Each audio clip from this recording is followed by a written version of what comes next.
Hello, everyone. My name is Elena Kazis, and I'm the co-founder of Calethea Enterprises, a skincare company inspired by my Greek heritage and my passion for clean, simple, and effective skincare.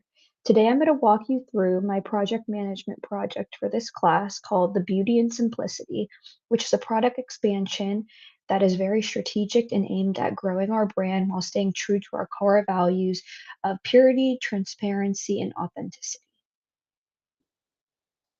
So to begin, to give you a little bit of a background on the brand, Calethea was started by myself and my father, actually, from a personal and cultural vision that we both had.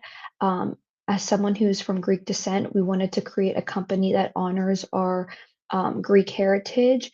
And then the personal part also comes from my love of skincare stemming from a young age. So a lot of our Greek secrets in our skincare line stem from old skincare traditions that I learned from a young age. So, our brand philosophy centers around the simple idea that true beauty lies in simplicity, meaning that we formulate our products very clean and honestly to make sure they're effective for our customer.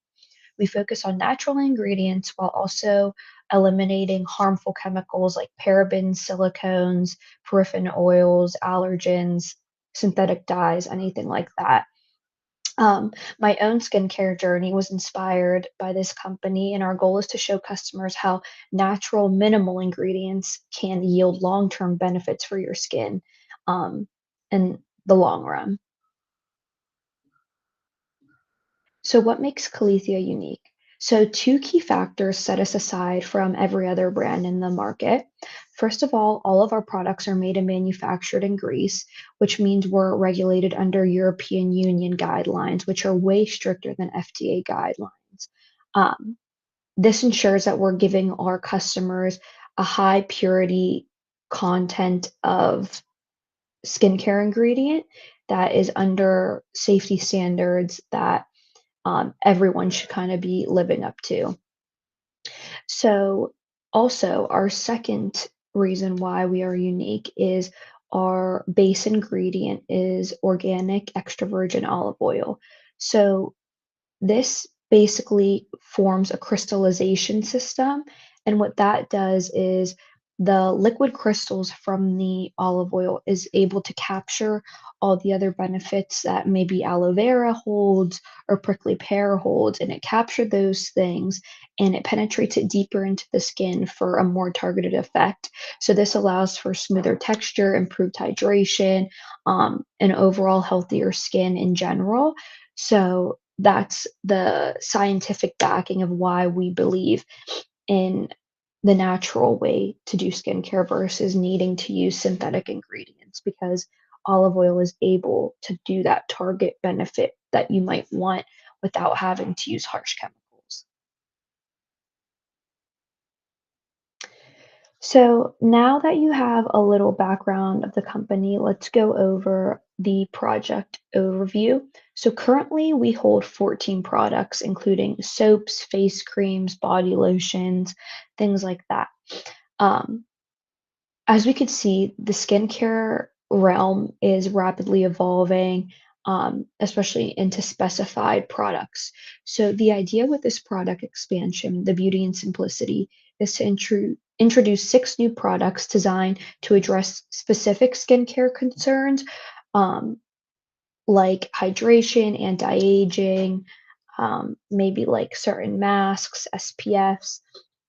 Um, And we're still going to be focusing on our simplicity commitment, which is why this is called the Beauty and Simplicity expansion. But what we currently offer is kind of like a base routine. So we're kind of taking it a step further than that so that you could dive deeper into your skincare journey to get that more targeted effect that you might be looking for from a specific product. This new line will feature updated packaging as well, updated branding, enhance digital presence that reflects both modern luxury and Mediterranean authenticity.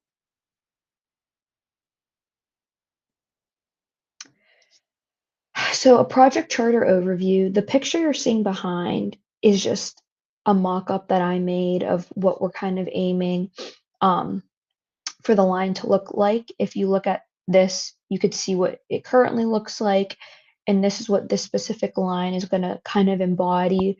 Obviously, that's not our logo on top or anything like that. These are just mock-ups, but just to give you guys an idea visually of what you're kind of looking at with this product expansion. So the purpose of this project is to expand our reach into the skincare market while remaining committed to our natural philosophy. Each new product will feature extra virgin olive oil, of course, as the star ingredient, but then add other ingredients into it. The project we expect to be between 100,000 to $150,000, and that will be funded through private investment. Um, we also want to bring this line to retail market rather than just e-commerce.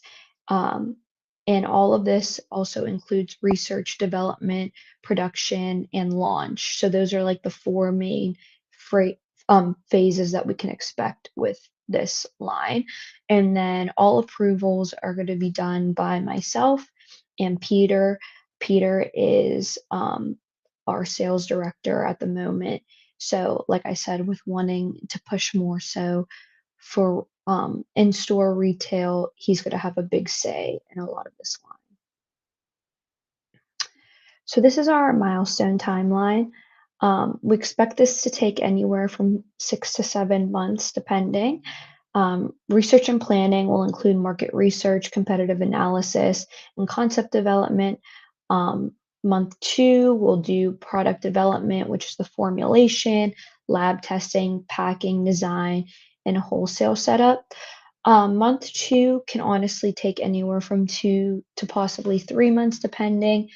It really depends on how quickly I approve of formulations going back between me and my chemist.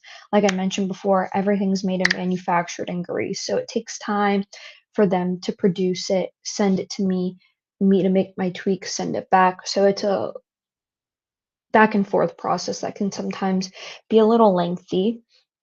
Um, the next phase would be marketing and branding.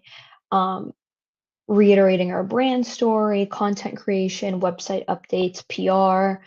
Um, then we have product distribution, which is the entire manufacturing process and logistics coordination of getting our shipment from Greece here to Pennsylvania. And then the last phase would be launch and post launch, which is launching a event, a party, a launch party, if you will, our online rollout, our hopefully in-store retail rollout, as well as um, customer um, feedback and seeing what they like and what they don't like about the product and seeing what we might need to tweak.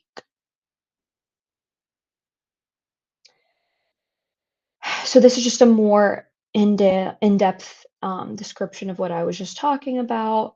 You could see everything's color coded um, into the 5 phases right there.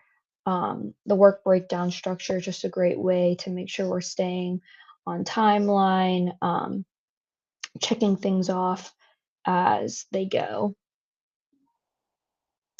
So this is our Gantt chart. So this is a good visual timeline that helps us stay organized, helps us identify potential delays, helps us see if someone's workload is a little bit too much.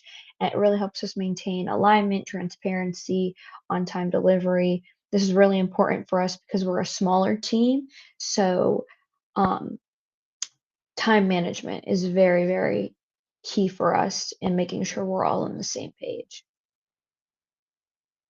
So this is our resource usage sheet. This sheet looks a little bit odd for us because, like I just mentioned, we're a smaller team. In company, there's 3 of us, 4, one being part-time. Um, we do a lot of outside sourcing for our um, branding and things like that. So as far as like the hours that show up in our resource usage sheet, it's hard for us to kind of track those because like with our design team, they're not in-house. We hire them outside. So it's hard for me to keep track of their hours. It's more so me giving them specific deadlines that things need to be done by. So the resource usage sheet is helpful only to a certain degree for us, but it's still a good thing for us to have in this project. So now, talking about our budget and resources kind of. So our cost estimate sheet outlines all the anticipated expenses that we have. A lot of our expenses are pre-negotiated contracts, whether it's with our manufacturing partner, whether it's with our packaging partners. Like I just said, our design team, those are all numbers that we set ahead of time so that if there are surprise costs, we're not too thrown off. So most of our stuff is pre-negotiated, which is really good to know. Um, so we don't really have to worry about too much about unexpected costs.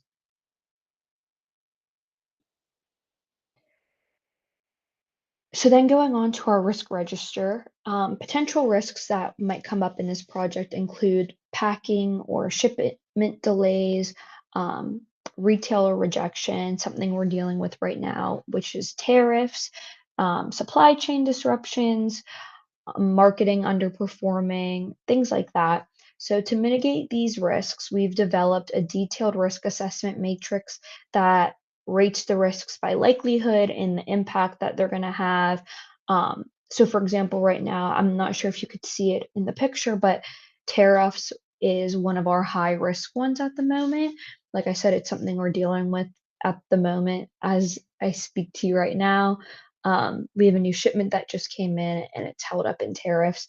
So things like that, we have to rank by priority so we know what to keep at the top of mind when coming out with such a big launch like this.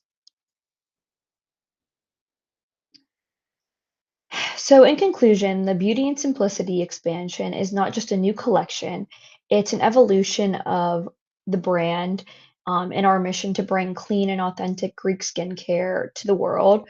With strategic planning, dedicated teamwork, and clear vision, this project will really reinforce our brand identity, broaden our reach, and I think just bring us up to date with all the new trends that are going on.